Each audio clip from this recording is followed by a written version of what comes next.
Bien-aimés dans le Seigneur, Shalom. Kitabu cha Kutoka sura 3 mstari wa 3 nasema, Musa akasema, nitageuka nione maono hii. Kwa sababu gani kijito hiki akiteketee? Kinachonibariki,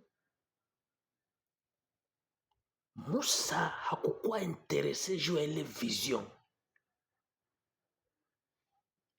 me alikuwa interese na sauti itatoka mwa kile kijiti cha moto, na compare vision kama vile hekalu.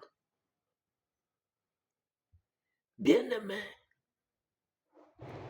usishitukie hekalu juu imepambwa, usishitukie kanisa juu imejengwa na dhahabu na mapambo ya kuzidisha.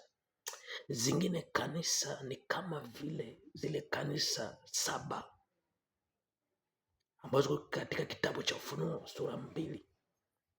Kuna zingine kanisa na mfano kama kanisa la Sardi, ina mfano kuwa hai, kumbe imeshakufa. Ndio zingine kanisa ziko, unaona zinapambwa kweli, zinatisha, hasa ingia ndani vile utakuta ndani. Haiko kanisa kupeleka mbinguni. Kumbe kuwa interese mali kuna neno, njo kuna uzima wa milele. Fuata njo uzima wa milele, usifuate vision, usifuate jengo la kanisa.